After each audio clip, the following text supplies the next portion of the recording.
بسم اللہ الرحمن الرحیم ایاک نعبد و ایاک نستعین۔ آج 25 فروری اتوار کی سحبہر کا وقت ہے۔ الیکشن ہو گئے ہیں، الیکشن کے بعد والا پروسیس بھی شروع ہو گیا ہے۔ کل پنجاب اسمبلی کے اندر اسپیکر کا انتخاب بھی ہو گیا ہے۔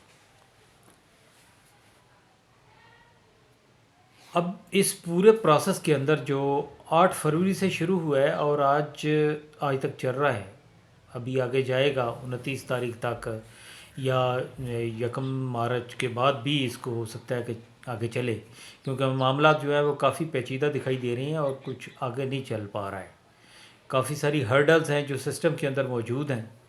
یہ ہرڈلز کس طرح ہیں ان کے اوپر بھی بات کر لیں گے، لیکن پہلے کمپیریزن کرتے ہیں کہ 2 مین پلیئر تھے جو اس کے اندر، وہ انہوں نے کیا کھویا اور کیا پایا ہے، کیا گین کیا ہے، کیا لوز کیا ہے۔ ایک شخصیت چوتھی دفعہ وزیر اعظم بننے کے لیے لندن سے پاکستان تشریف لائی۔ 21 اکتوبر کو پاکستان میں آنے کے بعد ان کو مکمل طور پر پرائم منسٹر کا چوتھی دفعہ پرائم منسٹر کا پروٹوکول دیا گیا۔ وہ پروٹوکول استعمال کرتے رہے، پروٹوکول انجوائے کرتے رہے۔ 8 فروری تک انہوں نے مکمل پروٹوکول استعمال کیا۔ ایک وہ شخص ہے جو پچھلے 6 مہینے سے پہلے اٹک جیل میں تھا، پھر اڈیالہ جیل میں ہے، اور جیل کے اندر بیٹھ کر اپنی عوام کی طرف دیکھ رہا ہے کہ اس کی عوام کیا کر رہی ہے، اس کی عوام کس طرف جا رہی ہے، اس کی عوام کیا سوچ رہی ہے۔ وہ عوام کو مسلسل گائیڈ کیے جا رہا ہے، اور ابھی تک اس کی گائیڈ لائن جو جاری ہے۔ دیکھیں اس میں جو چوتھی دفعہ وزیر اعظم بننے آیا اس نے کیا پایا، اور جس نے دوسری دفعہ وزیر اعظم بننا تھا اس نے کیا کھویا۔ پہلے نواز شریف کی بات کرتی ہے جی۔ 3 دفعہ پہلے وزیر اعظم رہا، تینوں دفعہ وزارت عظمیٰ نامکمل رہی، اس کے حالات کچھ بھی ہوں، الٹیمیٹلی تالی دونوں ہاتھوں سے بجتی ہے۔ اگر وہ انقلابی تھے تو ان کو رکنا چاہیے تھا، پاکستان کے اندر رکتے، ٹھہرتے، معاملات کو دیکھتے، ان کی جو ورتھ ہے وہ بڑھ جاتی، یا ویسے سسٹین کرتے وہ، لیکن انہوں نے یہاں پہ رکنا مناسب نہ سمجھا، اپنی آسانی کی طرف گئے اور ملک سے باہر گئے۔ اس سے پہلے وہ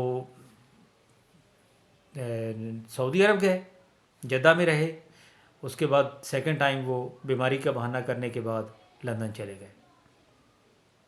دونوں دفعہ انہوں نے پاکستان کے اندر سسٹین کرنے کو، رکنے کو مناسب نہیں سمجھا۔ حالت کیا ہوئی ہے، آج گھر میں بیٹھے ہیں، کسی سے ملاقات نہیں ہو پا رہی ان کی، کوئی کسی کو، وہ ملتے نہیں ہیں، وہ کسی سے ملنا پسند نہیں کرتے ہیں۔ ایون گھر والے سے بھی سننے میں آ رہا ہے کہ گھر والوں سے بھی وہ ناراض ہیں، اور کہہ رہے ہیں کہ مجھے کیوں بلایا۔ ایک دفعہ انہوں نے 2018 میں 2017 کے اندر ایک راگ الاپا تھا، مجھے کیوں نکالا۔ آج 2024 کے اندر وہ یہ راگ الاپنے جا رہے ہیں، پریکٹیکلی اپنے گھر میں انہوں نے شروع کر دیا کہ مجھے بلایا کیوں تھا، اگر میرے ساتھ یہی کچھ کرنا تھا تو ڈیفینیٹلی ان کا یہ رائٹ ہے کہ وہ یہ بات کہیں کہ جب میرے ساتھ یہ کچھ کرنا تھا تو مجھے بلایا کیوں تھا۔ یہ بات ان کو بھی سوچنی چاہیے کہ ان کو کیوں بلایا تھا۔ پنجابی کی بہت غلط قسم کی مثال بنتی ہے کہ ان کو کیوں بلایا۔ دوسری طرف عمران خان ہے۔ عمران خان نے 2018 سے 2022 تک 3 سال 8 ماہ تک پاکستان کے اندر حکمرانی کی۔ 3 سال 8 ماہ مکمل ہونے کے بعد ان کو ایک لیگل لیکن گندے پروسیس کے ذریعے حکومت سے باہر کر دیا گیا۔ الٹیمیٹلی اس کے ہاتھ، اس کے اندر اس چیز کا تمام ہاتھ جو ہے وہ جن جن قوتوں کا ہے، جن جن ممالک کا ہے، وہ بھی وقت کے ساتھ ساتھ سامنے آ جائیں گے۔ لیکن عمران خان نے وطن نہیں چھوڑا، اپنے لوگ نہیں چھوڑے، لوگوں کے اندر موجود رہا، لوگوں کو موٹیویٹ کرتا رہا، لوگوں کے کانفیڈنس کا لیول ابھارتا رہا، زیادہ کرتا رہا۔ اس کا اثر کیا ہوا کہ وہ لوگ جو عمران خان سے نظریاتی طور پر دور جا چکے تھے، زبانی طور پر، ذہنی طور پر جو عمران خان سے دور ہو چکے تھے، وہ عمران خان کے واپس قریب آ گئے، اور مزید اس کے علاوہ جو وہ لوگ جو کبھی بھی عمران خان کے نزدیک نہیں تھے وہ بھی عمران خان کے قریب آ گئے۔ پھر اس کو جیل میں بند کر دیا گیا. جیل اب ایک پرسیپشن تھی کہ اٹک جیل جو ہے یہ بہت گندی جیل ہے، اس میں کہ خطرناک قسم کے قیدیوں کو رکھا جاتا ہے، اندر کے حالات بہت برے ہیں. اس نے وہاں پہ ٹائم گزارا ہے تو اس نے کہا میں ایڈجسٹ کر گیا ہوں، میں یہاں پہ ٹھیک ہوں. وہ جیل جس کو سارے خطرناک قرار دے رہے تھے اس کے اندر اس نے آسانی اختیار کی. اس کی وجہ ہے عمران خان کی توقعات، عمران خان کی جو سوچ کی انداز ہے، جو سوچنے کے زاویے ہیں، وہ لامحالہ دنیاوی نہیں ہے. اس کی خواہشات بہت بڑی نہیں ہیں، بہت چھوٹی سی خواہش رکھتا ہے اس کی زندگی کے اندر. دودھ کا ایک گلاس پی کر دن گزارنے والا وہ بندہ، ڈبل روٹی کے 2 بریڈ کھا کے سارا دن گزارا کرنے والا بندہ، اس کو آپ کہیں بھی رکھیں گے وہ رہ لے گا اور اچھے طریقے سے رہ لے گا. جب دیکھنے والوں نے دیکھا کہ وہ اڈیالہ اٹک جیل میں نہیں ٹوٹا تو اس کو اڈیالہ جیل میں لے آئے. اڈیالہ جیل میں آ گیا.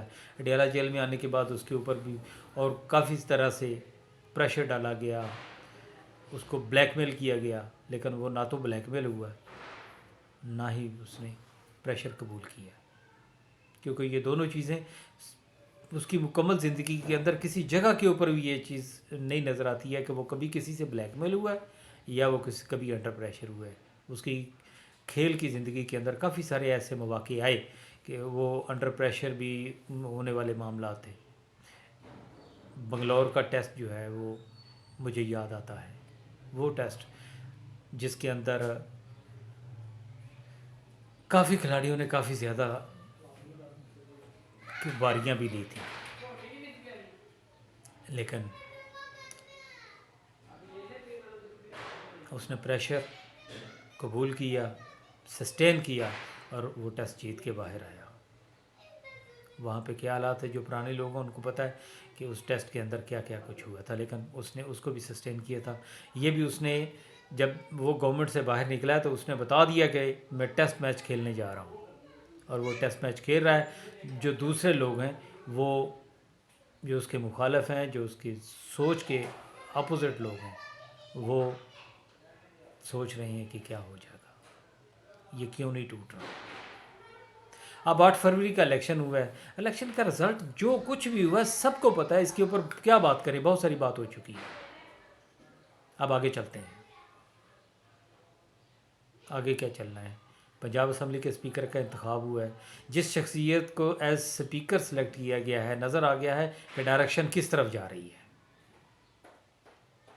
یہ جمہوری نہیں ہے، میں آپ کو بتا رہا ہوں، یہ جمہوری نہیں ہے، یہ غیر جمہوری نظام ہوگا، کیونکہ اس کی جڑیں، اس کی بنیاد غیر جمہوری ہے، ناانصافی پر مبنی ہے، بددیانتی پر مبنی ہے.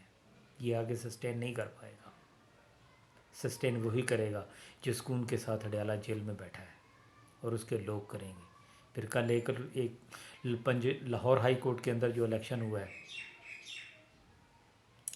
ILF کا شیر جوان عمران خان کا ٹائیگر، جینیونلی عمران خان کا جو ٹائیگر ہے، بغیر کسی اور مدد سے پریزیڈنٹ بن گیا. یہ ایک ہی مہینے کے اندر، تھوڑے دنوں کے اندر ان لوگوں کے لیے یہ سوچنے کا مقام ہے. وہ لوگ جنہوں نے 8 فروری کو الیکشن کے بعد 9 فروری کو اس کو ہرایا ہے، ان کے لیے یہ سوچنے کا مقام ہے کہ 24 فروری کو جو لاہور ہائی کورٹ کا الیکشن ہے وہ کس طرف ڈائریکشن دے رہا ہے، اور یہ ڈائریکشن آگے چلے گی. نواز شریف نے کھویا ہی کھویا ہے، پایا کچھ نہیں ہے. چوتھی دفعہ وزیر اعظم بننے کے لیے آیا تھا، لیکن گھر میں بیٹھا ہے، کسی سے ملاقات نہیں کرتا ہے، اور پوچھتا ہے، نظروں میں پوچھتا ہے مجھے کیوں بلایا تھا.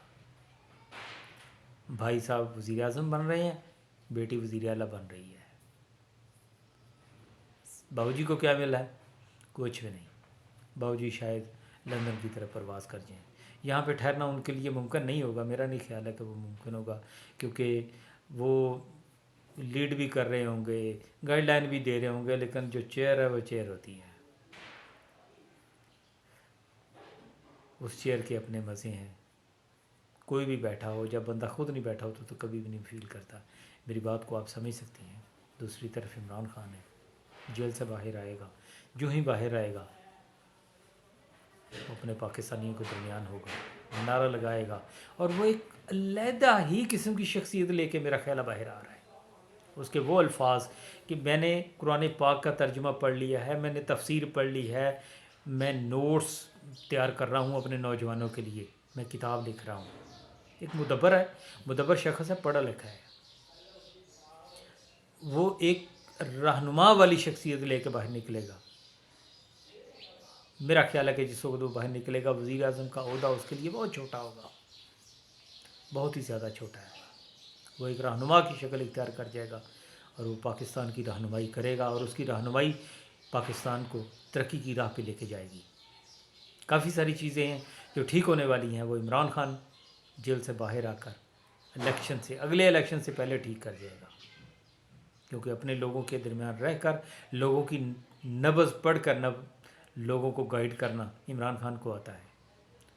وہ بوڑھا ہو کر ینگ لوگوں کے ساتھ، ٹین ایجز کے ساتھ انٹریکشن کرتا ہے۔ بہت زیادہ ڈفرینس ہے عمر کا، لیکن ذہنی ہمانگی اتنی ہے کہ اس 72 سال کے شخص کا 20 سال کا جو نوجوان ہے، یا 18 سال کا نوجوان ہے، وہ اس کی بات کو پک کر رہا ہے۔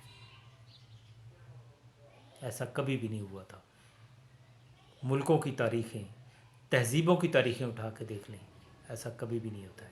یہ کام صرف خاص لوگوں کے لیے ہوتا ہے، اور ڈیفینیٹلی یقیناً عمران خان آنے والے دنوں کے اندر ایک خاص بندہ بننے جا رہا ہے، پاکستان کا ایک خاص رہنما بننے جا رہا ہے۔ اس کی اٹھان، اس کی کھڑا ہونا، اس کا بول چال، اس کی تربیت، یہ پاکستان کو ایک بہترین ڈائریکشن کے اندر لے کے جائے گی، اور پاکستان ایک اچھے ملکوں میں امیر ملکوں کی بات نہیں کر رہا، اچھے ملکوں کے اندر، ڈسپلن اور مہذب ملکوں کے اندر شمار ہوگا انشاءاللہ العزیز۔ پاکستان سے زندہ باد۔